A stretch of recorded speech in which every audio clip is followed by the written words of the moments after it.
The President of Korea addressed the nation. He greeted all the citizens. Before starting his speech, he made a request. He asked everyone to make sure that the people around them were watching TV. He repeated his request. In homes, families sat together in front of their televisions, watching quietly. Some people shouted to others, telling them to turn on their TVs. The message was passed around. The president again asked everyone to turn on their televisions so that as many citizens as possible could watch the broadcast. The president continued his address. He said that he was hearing reports that the viewership ratings were rising sharply, even though not even a minute had passed since the broadcast began. He thanked the citizens sincerely for their understanding, saying that they must have been deeply troubled by the unexplained restrictions. He then announced that martial law had been declared at exactly 5 p.m. on July 16th. He explained that the military had taken control of media outlets and key infrastructure, and that major roads had been closed. And the reason he went this far was because he wanted to face the apocalypse in an orderly way. He added that everyone already knew this by now, that the scenario from a game called Survival Life was happening in reality. He then mentioned the asteroid from that game called Onjambi. It was heading straight toward Earth, and according to news received at dawn, the US military failed to shoot down Onjambi. As a result, the asteroid eventually fell near Okinawa. The impact caused a massive explosion. It was later confirmed that the damage was catastrophic, and sadly the Japanese people were currently turning into zombies. He explained that the zombie spores released from Onjambi were spreading rapidly and that those spores would reach their country at 1 p.m. today. Addressing the nation again, he said that the zombie outbreak could not be avoided. However, according to their findings, it appeared that a small number of people, including awakened individuals, might be able to avoid zombification. So for those people he had prepared something. Although it would not open for a year to ensure safety, time shelters had been installed at the marked locations and everyone should head there. He then said that there was also a strategy guide for the monsters that would appear early on. He added that all of this information would be distributed again through leaflets dropped from airplanes. After that, he announced that all thermal power plants would soon be shut down. Finally, he said that he was a person with many shortcomings, but he believed he had done what needed to be done in this final moment. The president ended his speech. He said that it had been an honor to serve his fellow citizens. He bowed deeply and told everyone to survive and meet again someday. He added one last thing, thanking the anonymous informant who had given them the exact day of the disaster. The broadcast ended, and the screen went silent. Elsewhere, a man held the remote and let out a sigh. He thought that he truly hoped the apocalypse would not come, but since it was already here, he accepted that he had to survive. As someone who had already experienced the apocalypse once, he prepared himself. He picked up his weapon and moved forward with a calm smile. He was our protagonist. A few months before the apocalypse began, a very difficult game called Survival Life was released. It was a VR apocalypse game, also known as Sura. The game was known for its extreme difficulty. Even hardcore Korean gamers found it overwhelming. Because of that, the game shot to the top of the charts right after its release. But despite its early fame, the game ended up with only 4 players left after a year. The game's popularity fell just as quickly as it had risen. However, the game was so difficult that one by one his friends also quit, and he was the only remaining player in Sura. He hoped they would join his stream, but he could not bring himself to let go. As time passed, the other veteran players logged in less and less, and in the end, he was left alone. But even then, he kept recording update videos so he could still enjoy the game with them. He streamed day and night, waiting for them to return. Several months passed quickly after that. During that time, the tutorial difficulty was greatly lowered, and the early stages of the game were improved. As time went on, new enemies appeared in the game. Along with the zombies and fantasy monsters, grotesque mutated creatures began to show up. He welcomed the massive update at first. However, his friends slowly lost interest and stopped logging in altogether. In the end, the game named Sura was left with only one concurrent player. And finally, the day came when he became so frustrated that he decided this time he would quit for real. But just then, a system message appeared in front of him. The Survival Life Operations team announced that before making their announcement, they wanted to thank all the users who had loved the game. They stated that in 1 week, Survival Life service would be permanently terminated. They said they felt deep regret, but hoped they might meet again someday. Hearing this, he was stunned and wondered if they had been waiting for him to finally give up. Looking at the ruined city and the monsters around him, he quietly said that before quitting, he wanted to defeat that one monster together with his friends. A heavy feeling of despair washed over him. He stopped the recording and slowly took off his gear. After that he deleted his streaming account and the MeTube channel where he had streamed Sura for 5,500 hours. However, he could not bring himself to throw away the hard drive filled with memories, so he pushed it into a storage closet. Kimbap Joa, no, Kang Sung-ho closed that chapter of his life. From that moment on, he truly began living his real life. Just like that, 3 months passed, and Kang Sung-ho was living a proper life. The reason his ID was called Kimbap Joa was simple. He had been running a snack shop for 3 years. The snack shop was on the first floor of the house he inherited after losing his parents during his second year of high school. The second floor was where he lived. A framed photo of his parents rested quietly inside the house. Outside, the sign read Sung-ho's Tasty Snacks, and customers gathered in front of the shop. Kang Sung-ho stepped forward with a tray and started to say that the food was ready, but someone loudly called out his name. He smiled and handed over the food. A young woman walked closer and laughed, saying business seemed really good today. She was Mei Kyung. She was a local hairdresser and a regular customer, though he had never asked for her last name. It was no secret that she was pretty. Mei Kyung leaned in and asked if he had seen something interesting. She lightly tapped him and showed him her phone.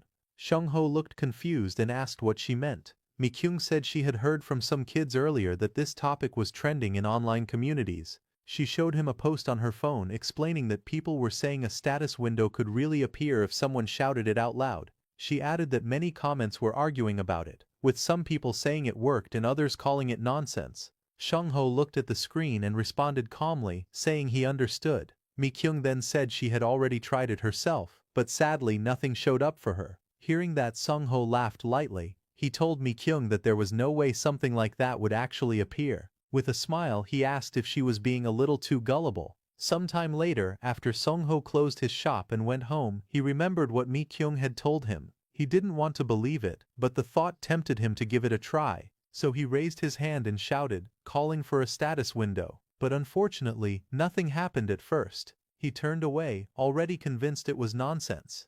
At that moment, a strange blue light flickered in the air. A sharp sound rang out as something appeared in front of him. Sung-ho froze in place, his eyes widening. A glowing screen floated before his face. He stared at it in shock and shouted in disbelief, asking if it had really shown up. The glowing status window hovered in front of Sung-ho. It showed his basic information, including his health, strength, agility, dexterity, and perception. There were no points, skills, or effects listed yet. One line caught his attention, a trait called Open Private Portal. As he stared at the screen, he felt a strange sense of familiarity. He thought he had seen something like this before. Suddenly, an image flashed in his mind. His eyes widened as he realized it looked similar to survival life, but the thought did not fully fit. He quickly denied it, remembering that Sura never had a trait system. His gaze returned to the trait section, focusing on the words Open Private Portal. He clicked on it, and another window appeared, explaining that the portal could only be used by the trait holder and that the command was Open Portal. Sung-ho rubbed his chin and looked thoughtful.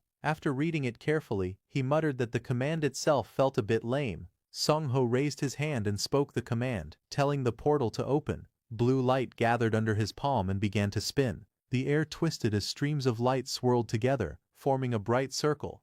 In the next moment, the light expanded and turned into a large glowing gate. The portal stood tall in front of him, shining with a deep blue color. Sung-ho stared at it in awe and quietly said it was amazing. As he looked closer, a familiar feeling struck him.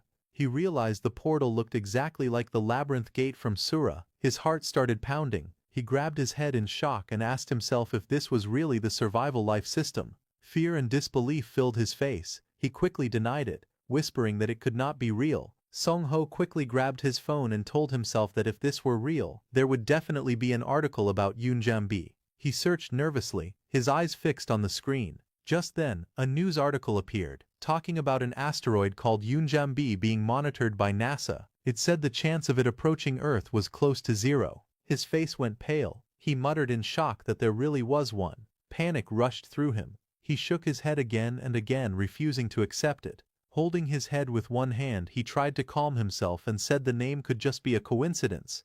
He told himself it was too early to jump to conclusions. But as he stared at the article on his phone, doubt crept back in. In a low voice, he wondered what if it was real after all. Sung-ho stood beside the glowing portal and stared at it quietly. He said that if this was really happening, there might be some kind of proof inside. Slowly, he reached his hand toward the portal. Just before touching it, he suddenly stopped. He hesitated, his fingers trembling slightly. A thought crossed his mind. Going in without any plan might be too dangerous. Song-ho pulled his hand back and looked serious, realizing he needed to think carefully before stepping inside, so he decided to test it first. He picked up a ladle and slowly pushed it inside, trying to feel what was on the other side. After a moment he pulled it back. There was dirt on the ladle. Seeing that, Song-ho relaxed a little. He said that if it was just dirt, then the other side was not a labyrinth at least. He thought carefully and said this portal might simply be something like a warp. He wondered if it was teleporting him to somewhere else on Earth. He packed a small bag and looked at the portal again. He said that since he had done a very basic safety check and some preparation, it was time to decide. Standing in front of the glowing blue gate, he wondered if he should go inside. After a moment he stepped through. In the next instant, his eyes widened. He gasped softly in shock. When he looked around, he found himself in a completely different place. Green trees surrounded him, sunlight filtered through the leaves, and the air felt fresh. The portal stood behind him, glowing quietly. He stared at the scene in disbelief and wondered if this was really happening. After checking his phone, he noticed there was no signal at all. Because of that, he assumed this place was at least a remote area that people rarely reached. For now, there was no way to confirm where he actually was. He decided that the most important thing was to find proof, so he planned to explore the area and leave markers behind. He took out a pen-like tool and made marks on a tree as a sign. After that he sighed in frustration. Then he continued walking down the forest path, moving deeper into the area. He wiped sweat from his face and complained that this was exhausting. He wondered why the forest was so big and endless. Feeling tired and irritated, he wished that something would finally appear. Just then he sensed something behind him. Before he could react, a sharp red beam shot out. He screamed in shock as his body was thrown backward. When he looked up, he froze. A strange white deer stood in front of him, its antlers wide and unnatural. A blue window appeared in the air, showing the name Valley Deer. Seeing the name and the system window, his heart sank. He realized that this place might not be Earth at all, and it scared him for a moment. However, after observing it carefully, he realized it did not seem to be an aggressive animal. Calming himself, he thought that anyway, he still could not say he had found any proof of an apocalypse yet. He felt that it would be a different story if dangerous creatures like stone monkeys or wild boars had appeared. Looking at the strange deer again, he muttered that he had never seen anything called a valley deer in Sura. But from that moment, he had a bad feeling. He admitted to himself that he had sensed it already. He believed this place was closely connected to survival and danger. Still, he told himself it was not certain yet. Even so, he forced himself to ignore that thought. He knew nothing here was clear or guaranteed. He tightened his grip on his weapon and stepped forward. Deep down he realized the reason he kept denying it was simple. He did not want to accept that a disaster might be coming to humanity. But that small hope did not last long. Soon he found what he was looking for. A strange tree stood ahead, glowing softly in the forest. A blue system window appeared, showing the name Sun Apple. He stopped and stared at it in silence. Reaching out carefully, he picked up the shining fruit. Holding it in his hand, he swallowed nervously. With an uneasy expression, he muttered that it should be fine. He took a bite of the glowing apple. The taste was strange, but warm energy spread through his body. A blue system window appeared, saying that his stamina had been slightly restored by the sun apple. His eyes widened in shock. He felt the change clearly and muttered in disbelief. He realized the effect was exactly the same as the sun apple juice sold in the game's cash shop. He let out a dry laugh and cursed under his breath. This was enough to confirm it. As if that was not bad enough, he noticed something else nearby, goblin droppings. Seeing that, his expression turned serious, knowing things were about to get worse. He let out a long breath, trying to calm himself. Holding his head, he told himself that it was time to stop denying it and accept the truth. His chest rose and fell as he steadied his breathing. Slowly, he lifted his head. His eyes hardened, filled with grim certainty. In a low, serious voice, he accepted the conclusion that the end was coming. After turning that strange sense of déjà vu into certainty, he immediately left the portal and started preparing. The first thing he did was take out an old hard drive he had kept and review the early gameplay footage. He remembered that he had only streamed and recorded it because he liked the game. He could not believe it was being used like this now. After searching through the drive, he finally found useful information about an alien asteroid called Yunjumbi that fell near Okinawa on July 20th. In an instant, Okinawa was destroyed.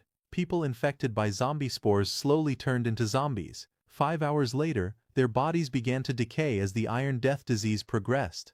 He looked at the time and date. After calculating it, he realized there were only 32 days left until the apocalypse.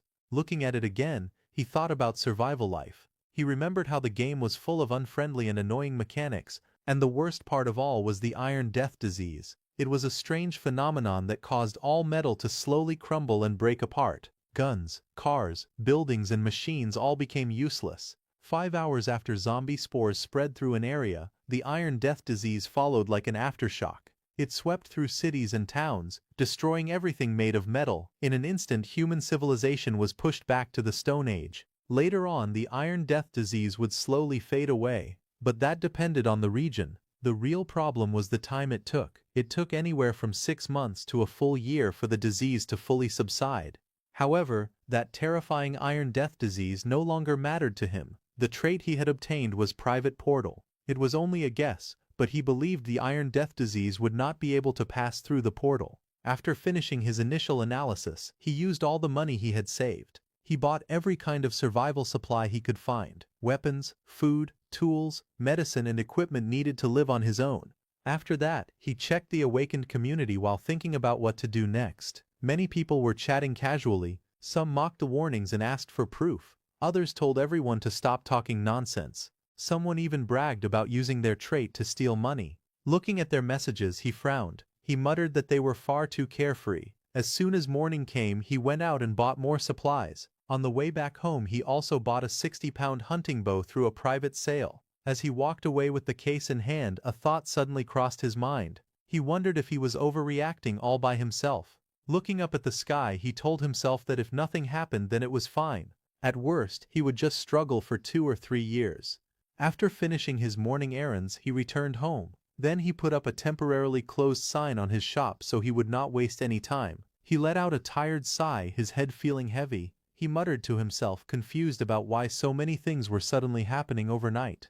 Just then, someone called out to him. A young woman stood in front of him and asked if he was closing down the shop. He scratched his head and smiled awkwardly. He explained that he was not closing it, but that the shop was old and needed some remodeling. Hearing that, she smiled brightly and said that he must have made a lot of money. He quickly waved it off and said it was not that much, repeating that the shop was just old. After that, he tried to end the conversation. He said he had something to take care of and asked to be excused. The woman suddenly spoke again, calling out to him as if she wanted to ask something, but then she stopped herself. She smiled and said it was nothing, telling him she would see him later. She turned around and walked away. He stood there watching her leave, feeling puzzled. He quietly wondered what she had been trying to say. He asked calmly why they wanted to know. He realized it was a situation where he could have easily asked questions, but he chose to stay silent. From now on, there were things he needed to do seriously. Standing in his room, he reached out his hand and opened the portal.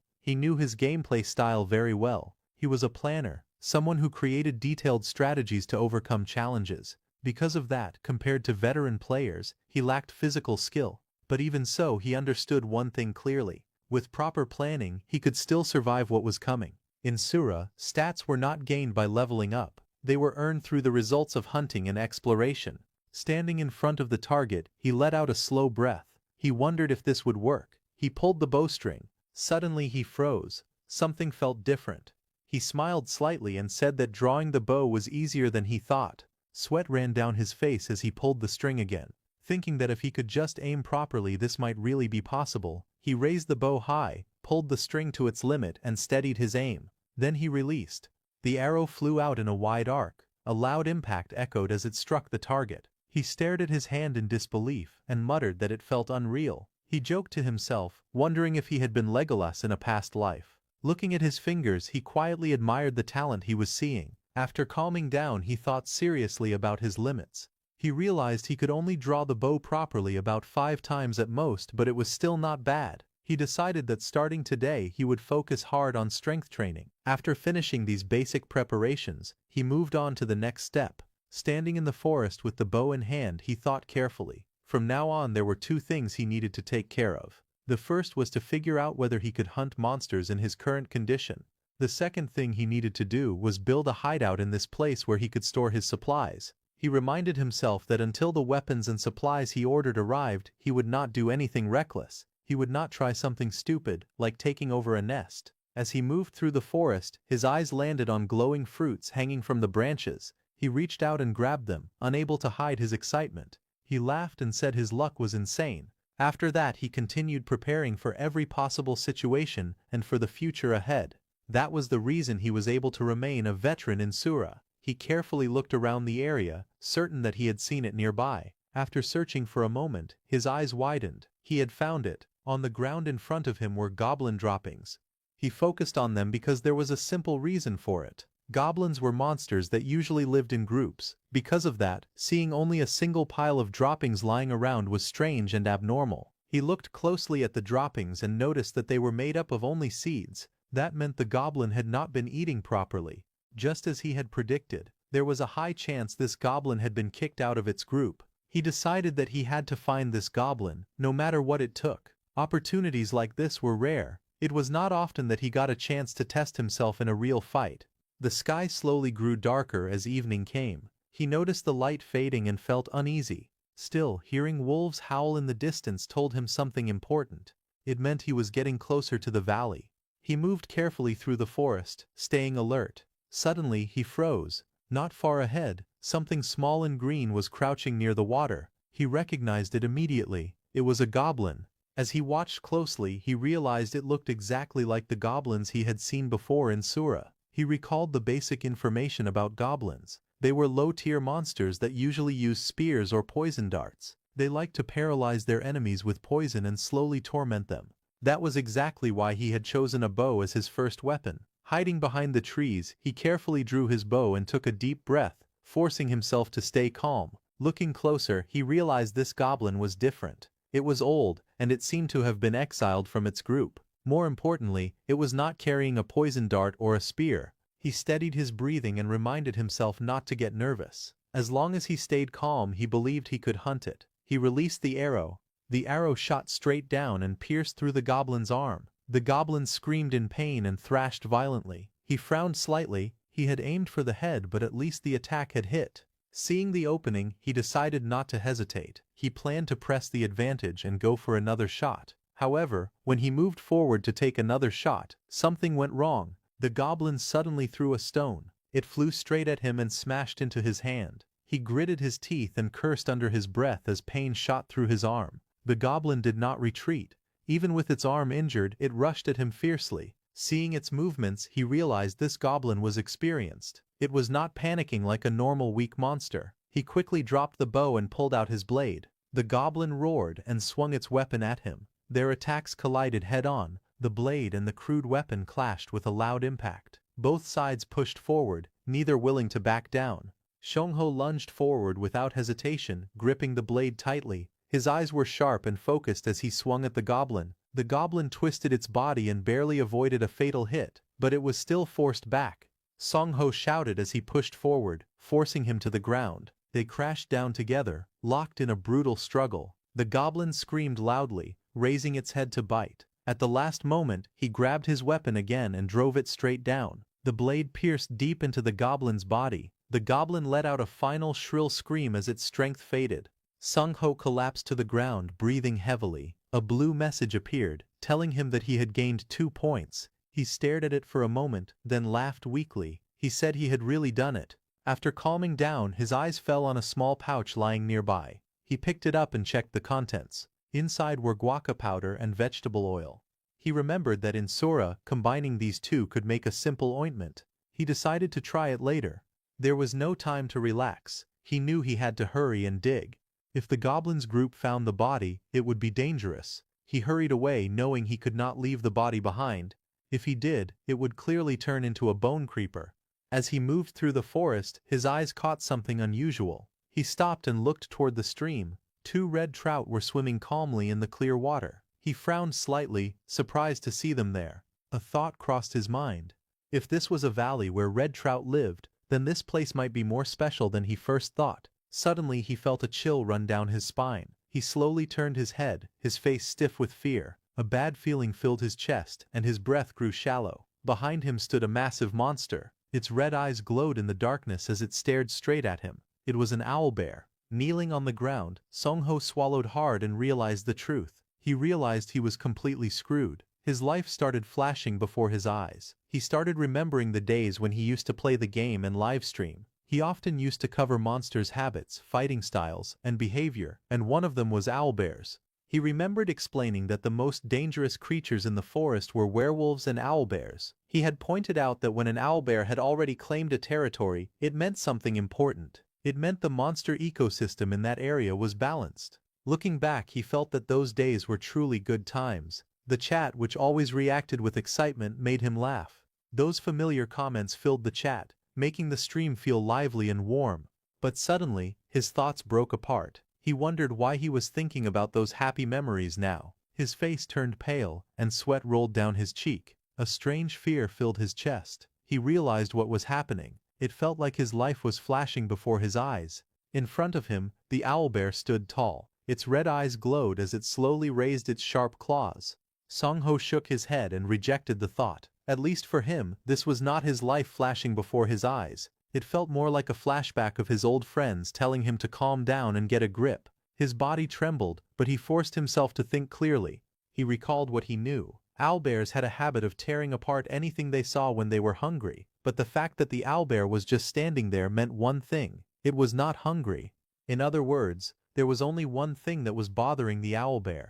That meant he had entered the owlbear's territory, the place where the red trout lived. Understanding this, his mind became clear. If that was the case, then there was only one way to escape this situation. He knew that in his mind, he was still Kimbap Joa, but his body was Kang Song-ho. Even so, if he wanted to live, he had to do this. He clenched his teeth and shouted, pushing himself forward. The owlbear had the head of an owl, so its night vision was strong. However, it was weak to sunlight. The monster lunged at him, swinging its claws down. But he did not panic. He had memorized its attack patterns long ago. Now all he had to do was execute them. The owlbear's claw swung down at him. He watched it closely and knew there was only one timing. The attack passed just past his face, missing him by a hair. That moment was all he needed.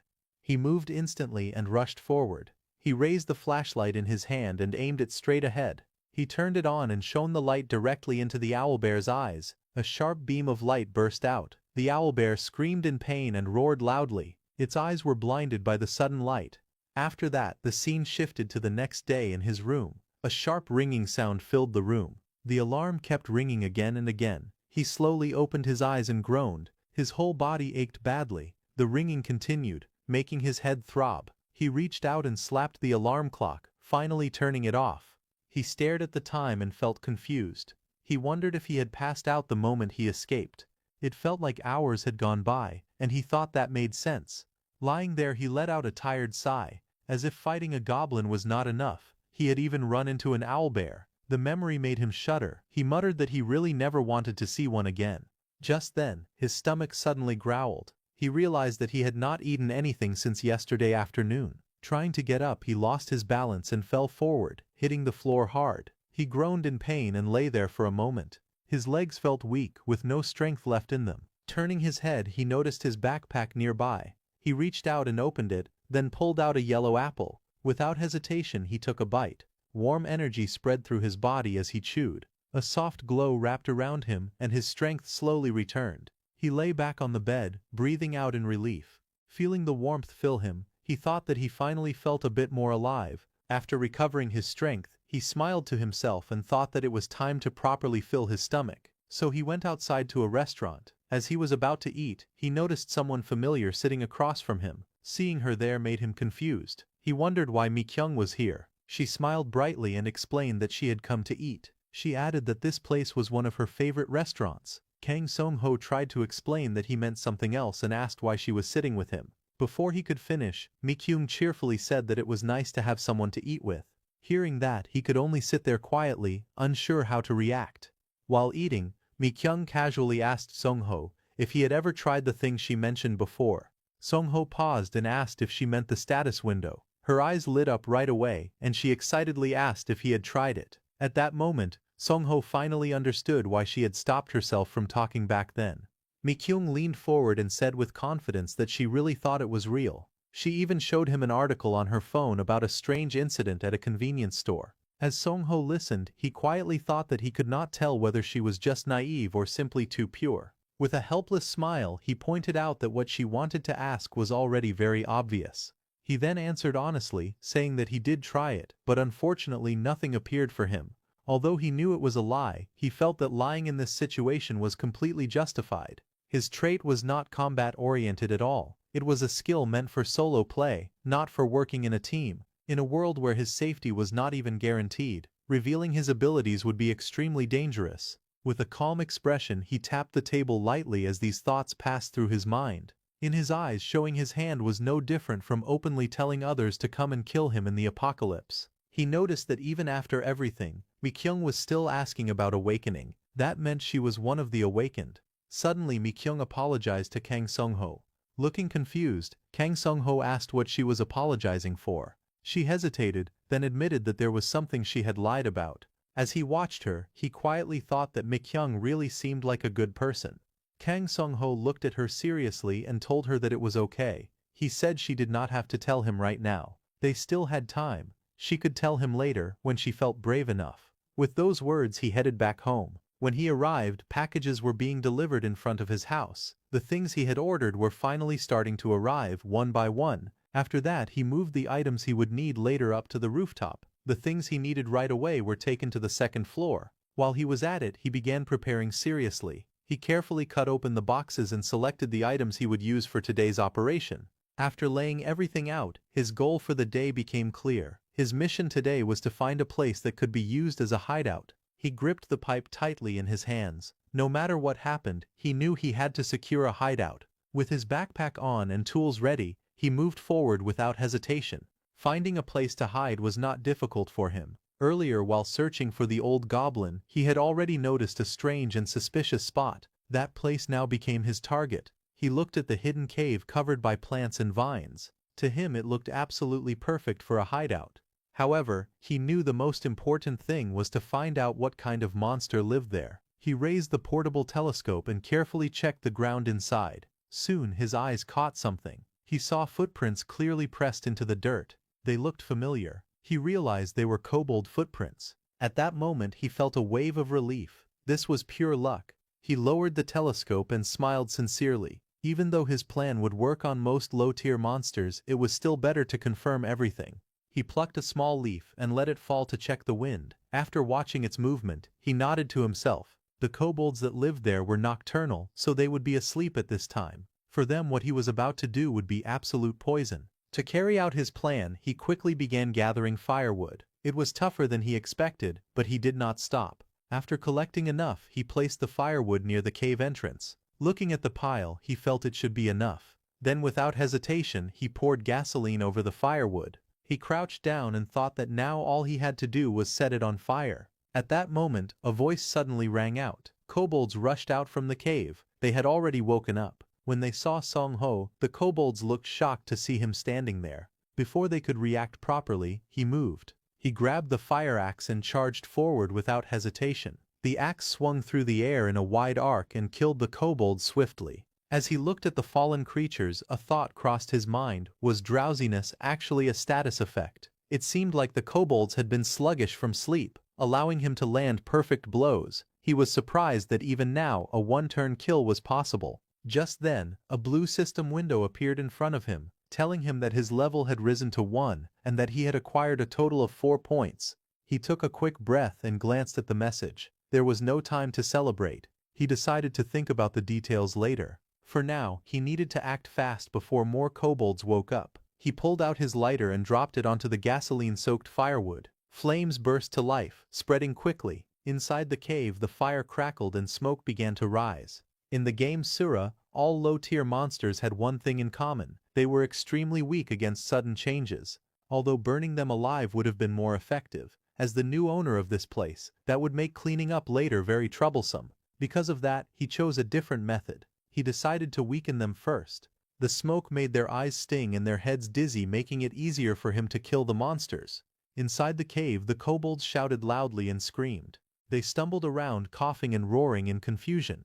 This was exactly what Kang Sung-ho wanted. By throwing them into chaos, he could control the fight. Soon, kobolds rushed outside one after another, coughing and stumbling. This was exactly what Kang Seong-ho had been waiting for. When they came out, his plan was to finish them all at once. He watched carefully and frowned slightly. He had expected at least 5 to appear, since a kobold pack usually had 7, but fewer came out than he thought. As he counted quickly, he realized how many were left. Only 3 remained.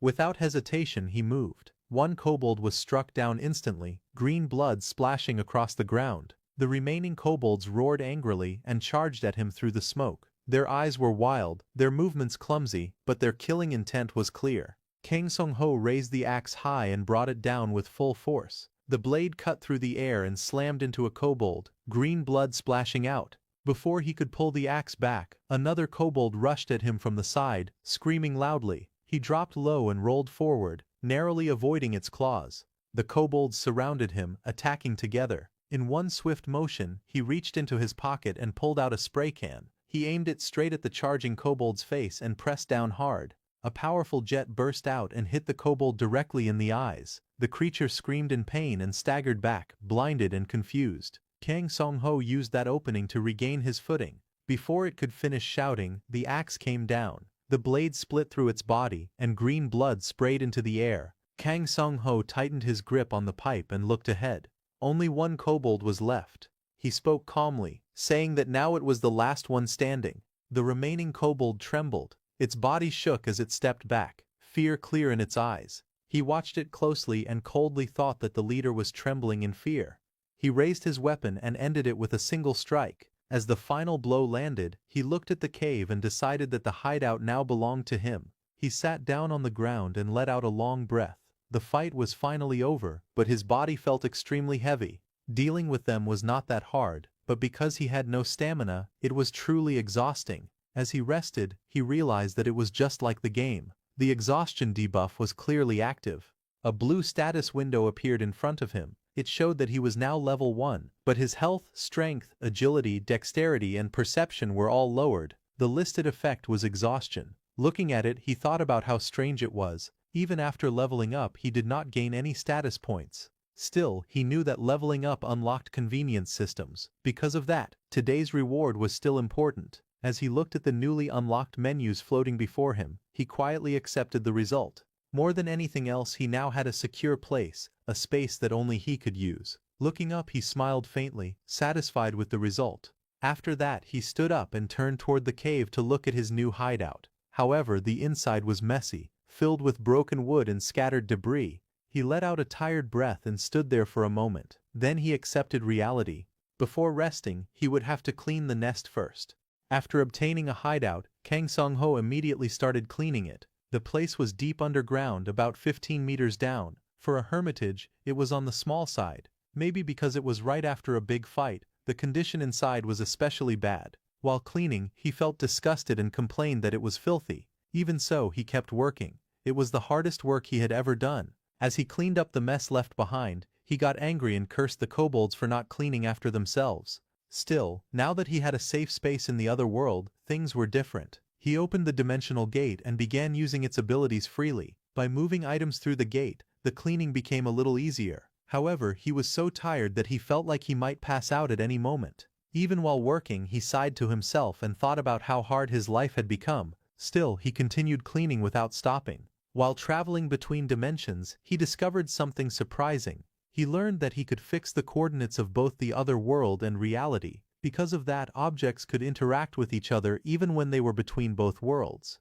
When he tried it, water actually flowed through the dimensional gate. Seeing this, he was shocked and excited that it really worked. After finishing the cleaning, he stood there and looked around. The hideout looked much better than before. Although he needed to remove the bloodstains everywhere and pour concrete on the ground so he could store things properly. However, Kang Seong-ho knew the mortar work would take a few days. After that, he still had to install the sandwich panels as well. While thinking about it, he suddenly paused in confusion. That was when he noticed the stones embedded in the cave walls. They were luminous stones and ignition stones. One gave off light, while the other could create fire. Seeing them, he was amazed. These were essential items for beginners in Sayora. Holding the stones in his hands, he realized this place was a complete gold mine. With a smile on his face, he decided that once the construction preparations were finished, he would start mining right away. The next day arrived. Outside the snack bar, he let out a long groan. Inside, he bent forward, breathing heavily. Yesterday, he had pushed himself too hard. Because of that, his whole body ached, and there was not a single place that did not hurt. When he raised his arm, he froze. He noticed many small cuts on his skin and wondered when he had gotten all of them. Still, it was not serious enough to need a sun apple right away. He decided to test something else first. He thought about making an ointment to see if it would work. Holding the ingredients in his hands, he realized the method for making the ointment was actually very simple. He mixed guaca powder and vegetable oil together in a 5:5 ratio. He poured them into a bowl and kept stirring until the mixture slowly hardened. As he worked, a small smile appeared on his face. The result was a fairly useful ointment that could slightly heal wounds. For someone who worked in a kitchen before, making this was easy. He tested it by spreading the ointment on his arm. After a moment, he could clearly feel the healing effect. It was working. However, as Kang Sung-ho looked at it closely, he frowned. Using something like this every time felt a bit troublesome. To raise his stats, he knew he had to keep doing what he was doing now. Still, as memories of dangerous fights flashed through his mind, he quietly worried that if things continued like this, he might die before the disaster even arrived. He sat quietly and thought things through. A sling was smaller than a bow and depended heavily on the terrain. Even a gun could only take down 1 or 2 enemies at the very beginning. None of those options felt reliable enough. Something suddenly came to mind. He remembered that what he knew about Sayora so far was not even the main story. It was only a background story. But would that background story really happen in reality? He stepped into the room and looked around. After thinking for a moment, he decided that the information was not completely useless. If the same preliminary events from the background story really did occur, it would benefit him in many ways, so it was worth checking out. After making a plan, Kang Sung-ho went up to the rooftop as scheduled to prepare for the construction work. Fortunately, the bags of mortar he had ordered the night before were already piled up properly. Because of that, the work went smoothly. After that, he went down to the first floor to pick up the items he had ordered. He was just about to move the pile of packages when someone suddenly called out to him. Mi-kyung greeted him cheerfully in the afternoon. Hearing her voice, Kang Sung-ho paused and turned his head, wondering if she had come closer or if her address had changed. Mi-kyung looked at Kang Sung-ho and said that she had been seeing him a lot lately. Kang Sung-ho was holding a box and looked at her in confusion. He let out a small sound, not understanding at first. Mi-kyung explained that she had been coming to eat tteokbokki every day, which was why she kept running into him. Hearing that, Kang Sung-ho laughed awkwardly and apologized. He said he had been very busy lately because of the store remodeling. Mi-kyung looked at him carefully and commented that he really did look busy. Kang Sung-ho paused for a moment, unsure what she meant. When he asked, she smiled and reminded him that he used to come in for a haircut once every 3 months. Realizing she was right, Kang Sung-ho nodded and said that was true. Mi-kyung brightened up and suggested that since they were talking about it, he could get a haircut now. Kang Sung-ho thought about it and decided it was not a bad idea. He needed a haircut for the upcoming exploration anyway. With a relaxed smile, he agreed and said they should do that. After that, both of them went to Mi-kyung's hair salon. Standing behind him, Mi-kyung asked Kang Sung-ho how he wanted his haircut. Sitting in the chair with long hair covering his shoulders, he answered calmly that he wanted everything chopped off. She was startled and asked why. He explained that he wanted to shave it all off to mark a new beginning. Hearing that, Mi-kyung understood and smiled. She said that if that was the case, she would cut it as nicely as she could. She picked up the spray bottle and scissors and began working. While cutting his hair, she suddenly mentioned that his shoulders seemed to have gotten broader. Kang Sung-ho sounded a little surprised and said that he had started working out recently, so it must be showing. She nodded and then added that she had heard something interesting. She said it seemed the status window was related to something called survival life. Hearing that, Kang Sung-ho quietly responded, clearly paying close attention to what she had just said. She continued cutting and said that awakeners were said to be people who had played that game at least once. Hearing that, Kang Sung-ho looked shocked and asked if it was really true. He then asked her where she had gotten that information. Mi-kyung hesitated for a moment, looking a little flustered, and started to explain. At that moment, someone suddenly appeared. A blond man walked in and asked why she was surprised to see him at that hour. He said he came because he had some information to share. Seeing this blonde-haired man, Kang Sung-ho remembered that this was the man he had once fought with over loud singing. The man continued speaking and explained that someone seemed to be trying to monopolize information. Because of that, the person had deleted all his videos and run away. Hearing this, Mi-kyung reacted in shock and asked if that was really true. The blonde-haired man told Mi Kyung that their group was currently trying to find out where that person lived.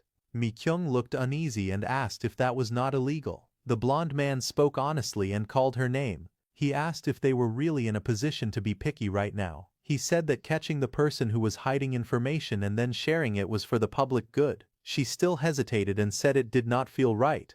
From the chair, Kang Song-ho felt a bad feeling rise in his chest. He realized they were talking about him and that they were looking for him. The blonde man told Mi Kyung that she needed to be bold. He then asked if she had finished thinking about joining their team. Mi Kyung hesitated and told him that she had not decided yet. Meanwhile, sitting quietly, Kang Song-ho thought that the whole situation felt ridiculous. In his mind, he recalled deleting the video only because he felt disappointed at the time. He never even thought about monopolizing information. He did not even have time to think about something like that. The blonde man clicked his tongue in annoyance and said she was frustrating. He wrapped an arm around her shoulders and confidently said everything was progressing exactly like Seora. Watching this, Kang Song-ho felt disgusted by the way the man acted as if he knew everything. The blonde man sneered and said that if that guy had just posted the information in the first place, none of this would be happening. He warned Mi Kyung that he could not wait much longer. Hearing this, Kang Song-ho wondered what would happen if the community really turned against him and cursed him. If that happened, he did not know what to do. A question echoed in his thoughts. He wondered if he should be the one to share the information instead. The blonde man urged her to make a decision quickly. At that moment, Kang Song-ho finally stepped forward. He calmly said that he did not know what they were talking about and asked if they could discuss it later. The blonde man's eyes widened in shock. He turned sharply and started to speak, asking who that person thought he was talking to. Kang Song-ho stepped closer, his eyes cold. He warned the blonde man to leave while he was still being polite. He added that this was a chance to walk away before things turned ugly again. The blonde man froze. Sweat formed on his face as fear crept into his eyes. He let out a nervous sound and realized that today was not his day. He muttered that he would leave and turned toward the door. As he walked out, he forced a stiff goodbye. Once he was gone, Mi Kyung finally relaxed and let out a long breath. Her shoulders dropped as the tension faded. After a moment, Kang Song-ho spoke again. He gently called her name and suggested that they exchange phone numbers, just in case. He smiled lightly and told her that the blonde man was a bad person. After that, he came back home. He put the construction work aside for a while and turned on his computer. Under the excuse of information monopoly, the online community had exploded. The real-time boards were filled with angry messages. People were shocked that all the videos had been deleted and cursed the person who posted them. Some threatened to kill him if they found out where he lived. Others asked hackers to expose him and even offered rewards. The screen was flooded with insults and abuse aimed at him. The person who had shared the important early information was now receiving nothing but hate. He scrolled further and saw one of his old posts. It was a guide titled Early Game Honey Tips. The post explained zombie behavior, weak points, and safe floors in buildings. Even under that post, people were still attacking him. They mocked him, doubted him, and demanded proof of his playtime. Finally, he noticed an ID that seemed to belong to the same group of people. He clicked on it and saw the name displayed on the screen. He frowned and muttered that the person was crazy, wondering why someone would even verify their real name just to make a nickname. The posts became even worse. They were no longer just cursing him. Some comments talked about finding him, while others mentioned doing something to Jung Mi Kyung. Reading that, his expression darkened. He called them filthy in his mind. Unable to stand it anymore, he turned off the computer. A deep sense of disgust toward people settled in his chest. Still, he knew it was not because he was broken mentally. He was simply tired of people like them. But then something changed. As he sat there, his hand rested on the chair, and he suddenly felt strange. It was as if his mind was becoming clear. He wondered why his head felt lighter and calmer than before. At that moment, a thought surfaced in his mind. He reached out and opened the dimensional gate. For the next 2 days, he fully focused on working on the hideout. He mined luminous stones and ignition stones with a pickaxe. After that, he mixed mortar with water and poured it onto the ground. He spread it carefully and smoothed it out evenly with a tool, making sure there were no rough spots left. Once the work was done, he stepped outside. He came out to wait for the mortar to dry, letting the quiet air surround him as he took a short break. As he looked at the moon blooming in the dark sky, a thought came to him. His hand slowly clenched into a fist. He thought that when faced with injustice, it was fine to answer it with injustice. He knew he was not a hero. He was just an ordinary person, so he did not need any grand sense of mission. In the end, he understood one simple thing: he only needed to survive. When he made that decision and turned around to go back, something happened. A sharp cracking sound came from behind him. He slowly looked back, his eyes narrowing. At that moment the bone creeper appeared. The skeleton stepped out of the dark, its red eyes glowing as its bones made loud cracking sounds while it moved closer. Seeing it, he cursed under his breath. A sudden blast of force swept through the area. Kang Song-ho was thrown back and crashed onto the ground. His body rolled across the dirt as dust and small stones scattered. He coughed hard and tried to push himself up, his face full of pain and shock. He shouted in confusion, not understanding what had just happened. The wind slowly faded. He knelt on the ground, holding his head as his ears rang. When the dust settled, broken bones lay on the ground in front of him.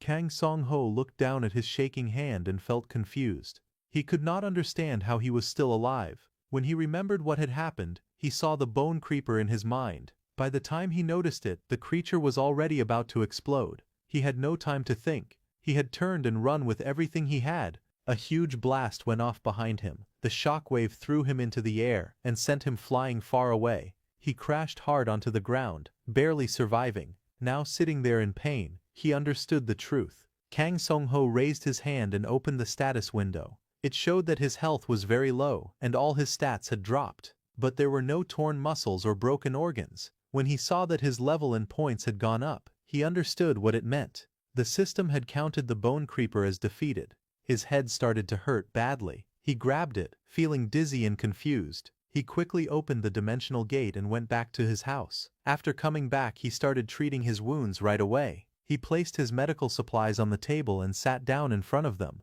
One by one, he carefully pulled the sharp bone pieces out of his skin. His teeth clenched as pain spread through his body. After that, he rubbed healing ointment over the wounds to stop the bleeding. It burned badly, and he let out a painful breath. When the bleeding slowed, he wrapped his arm and body with a bandage and checked his condition. His vision became blurry, and his strength slowly faded. In the end, Kang Song-ho collapsed onto the couch and fell asleep from exhaustion. The next day, morning light filled the room as Kang Song-ho lay on the couch, still wrapped in bandages. He slowly opened his eyes and felt weak all over. For a moment he thought he was really going to die like this. Sitting up, he realized he should have checked whether the ointment worked before falling asleep. So he quickly opened his status window. His status window showed that his health had gone up and his body was stable. Seeing that, he finally felt relieved. Kang Song-ho let out a slow breath, knowing the medicine had worked. Then he started to think about what had happened last night. He wondered where the bone creeper had come from. However, he knew that the forest was huge, so it was not strange for dangerous things to suddenly appear. After this accident, Kang Song-ho realized that his perception stat was too low, so he needed to raise it to notice danger faster. He remembered how the game Seora worked. There were two main ways to become stronger. The first way was to gain experience and earn stat points by fighting and leveling up. The second way was to get special items that had stats on them. But he also knew that Seora was a very harsh game. Getting good items was very hard because everything was random. In his mind, he recalled how players fought monsters again and again, hoping to finally get something useful. He also remembered that strong monsters could have special skills, and if the right conditions were met, those skills could be obtained. Although he needed items with stats, he did not know where to get them right now. To find the answer, Kang Song-ho decided to check the game's background story that he remembered. He turned on his device and opened the game menu. The background story explained what happened before the silver rain fell. He remembered that if someone was lucky, it was possible to get special items before the apocalypse even began. But this would only happen if those early strange events occurred in the real world. During those events, strong monsters would start to appear. After carefully reading the background story for a long time, he learned that there were 3 early events before the real disaster. The last one was about a Russian ship. Before that, there was something called the Hobgoblin, but there was no clear information about it. Then he saw a report on the screen. It said that on June 26 at 5 p.m., an orc's body was found near Jungsanri campground on Jirisan Mountain. The news was quickly deleted by the government, so almost no one knew about it. Kang Song-ho understood that the Jirisan orc incident was the very first event. He checked the time again and realized that if the orc was found on the afternoon of the 26th, it must have been alive earlier that day. So he decided that he had to leave on the night of the 25th to reach the place by morning. As he was about to prepare things for this, his phone suddenly started to ring. It was Mi-kyung. Kang Sung-ho looked at the screen and wondered why she was calling him at this hour. The scene then shifted to a cafe called Starbin, where Mi-kyung was already sitting, waiting for him. When she saw him, she looked worried and asked if he was okay. She said his face looked strange and that he was wearing long sleeves even though the weather was hot. Kang Sung-ho gave a small laugh and said that he just did not feel the heat much. Mi-kyung kept watching him closely. She wondered if something had happened before. She asked if it was because his haircut appointment had been delayed because of Oh In-hak last time. Kang Sung-ho quickly said that was not the reason. Hearing that, Mi-kyung felt relieved. She said she was honestly a little scared because of how he had looked earlier. Kang Sung-ho laughed softly and said that even though he joked, it was true that he really did not like that man. He explained that the man had once caused trouble with an illegally modified tow truck. He had even picked a fight with a weak old man, showing how bad his character was. Mi-kyung was shocked and said she had no idea he was that kind of person. Kang Sung-ho told her it made sense that she did not know, because that man always caused problems late at night or early in the morning. Then Kang Sung-ho asked her why she had called him to meet today. Mi-kyung hesitated and nervously said she wanted to talk to him about something. She leaned closer and whispered to him that she was an awakener. Hearing that, Kang Sung-ho was stunned and wondered why she was telling him something like that. Kang Sung-ho decided to just go along with what Mi-kyung said for now. He smiled and joked that he was jealous because he had not awakened yet. Mi-kyung quickly apologized and said she felt bad for lying to him. Kang Sung-ho told her it was fine and that he did not misunderstand her. He said he knew she was not that kind of person. Then he thanked her for always sharing information and talking to him. He leaned forward and said that because of her he felt a little better. He also admitted that he had been stressed because of the house remodeling, but he was glad he had come to meet her. Before leaving, he told her that he would see her again in survival life. He said he was thinking about studying the game more seriously now. After that, he came back home. Sitting on his bed, he thought to himself that he really needed to meet more good people. Feeling much better, he sat there and looked at his phone, wondering what to do next. He rented a high-tech drone to scout the forest. He also rented a car to use for the remaining time. After that, he decided to sleep so his body could recover and reach its best condition. The next day, as soon as the sun rose, Kang Sung-ho started preparing materials for the orc hunt. Inside the cave, he sat at a work table and began crushing the ignition stones. It was dangerous work, so he had to be very careful while doing it. He knew that if he struck it the wrong way, a flame could burst out. As he hit it, sparks flew, and a small fire suddenly appeared. He was surprised, but he kept working. Next, he picked up the luminous stones. They glowed brightly in his hand, and the light kept flashing, making his eyes hurt. Even though it was uncomfortable, he endured it because the results were good.